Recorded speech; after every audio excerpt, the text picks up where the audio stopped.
पर्दा और गैर महरम क्या है। पूरी दुनिया के अंदर बेहयाई फैल रही है। गैर मुस्लिम ममालिक और जो मुस्लिम ममालिक है पर्दे के लिए जंग लड़ी जा रही है। जो गैर मुस्लिम ममालिक हैं, जो वहां पे मुस्लिम औरतें रहती हैं, वो चादर के लिए लड़ रही हैं, हमें पर्दा करने दिया जाए, लेकिन कहते हैं जी वहां कानून नहीं है।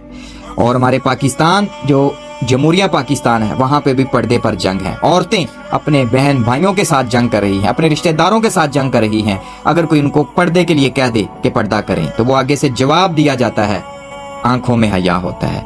अगर आंखों में हया होता है तो मोहम्मद वाले मोहम्मद को भी ये इजाजत होती, पाक आकाज़ादी फातिमा ज़हरा सलामुल्लाह को भी इजाजत होती कि वो पर्दा ना करती। लेकिन मेरे इस्लाम में ऐसा नहीं है। मेरे इस्लाम ने बता दिया, जो औरत पर्दा नहीं करती, पर्दे के बगैर अपने घर से बाहर जाती है, तो फरिश्ते उस औरत पर तब तक लानत करते रहते हैं जब तक वो अपने घर में नहीं आती। और रोज़े माशर उसके भाई से पूछा जाएगा, उसके बाप से पूछा जाएगा, उसके शोहर से पूछा जाएगा कि आपने अपनी बेटी, बीवी, माँ को पर्दा क्यों नहीं करवाया। ये है हमारा माशरा। तो इस वजह से सब जहन्नमी होंगे जो औरत की ये जहन में डाल दिया गया है कि पर्दा करें या ना करें कोई फर्क नहीं पड़ता। मेरा इस्लाम ऐसा नहीं है।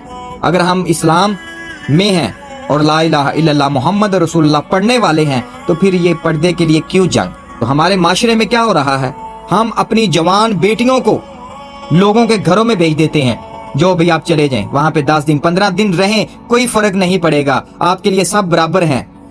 तो मेरा इस्लाम इस चीज की इजाजत नहीं देता। इस्लाम में ये नहीं है। गैर महरम के सामने औरत का जाना भी गुनाह है। क्यों हमारे पाकिस्तान, हमारे माशरे में बेहयाई फैल गई है, क्यों हमारे माशरे में जना आम हो गया है, वो सिर्फ इसी वजह से, गलीज सोच की वजह से।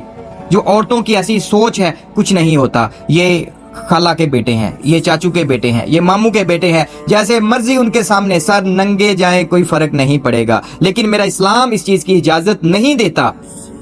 अगर औरत को इजाजत होती तो फिर कोई मसला नहीं था, लेकिन इस्लाम में इजाजत नहीं है, कुरान पाक में इजाजत नहीं है। हजरत मोहम्मद सल्लल्लाहु अलैहि वसल्लम की हदीसें पढ़ें, मोहम्मद वाले मोहम्मद के फरमान पढ़ें, आपको पता चल जाएगा कि इस्लाम में मर्द और औरत की क्या वैल्यू है। देखिए कि औरत के लिए बड़ा अहम है कि वो पर्दा करे। हम क्या सोचते हैं, हम भाई बाप चले कोई बात नहीं, इस औरत अगर जा रही है अपने किसी रिश्तेदार के घर तो जाने दें, गुनाह है। एक औरत को ये इजाजत नहीं कि वो अपने किसी कजन जो भाई है उसके सामने नहीं आ सकती, और हम अपनी माँ बहन बेटियों को अकेले किसी के घर छोड़ देते हैं। कैसा माशरा है इस माशरे में। इसीलिए तो ये गुनाह ज्यादा हो गए हैं। मेरे नबी पाक के जो फरमान है, जो हदीसें हैं, वो सच हो रही हैं। ये क़यामत की आखिरी निशानियों में से एक निशानी है। जो औरत गैर महरम के सामने सर नंगे जाएगी, जो उनको अपना आप दिखाएगी, ये जहन्नमी होगी। और इस औरत के साथ साथ उसका बाप भी जहन्नम में जाएगा, उसका भाई भी जहन्नम में जाएगा, उसका शोहर भी जहन्नम में जाएगा। इसलिए खुदारा है मुसलमानों, अपनी औलाद को, अपनी बेटियों को अच्छी तरबियत दें, अपनी बेटियों को बचपन से ये सिखाएं, मोहम्मद वाले मोहम्मद का दर्स दें, इस्लाम का दर्स दें कि हमारा इस्लाम किस चीज की इजाजत देता है। अल्लाहुम्मा सल्ली अला मुहम्मदिन व आले मुहम्मद।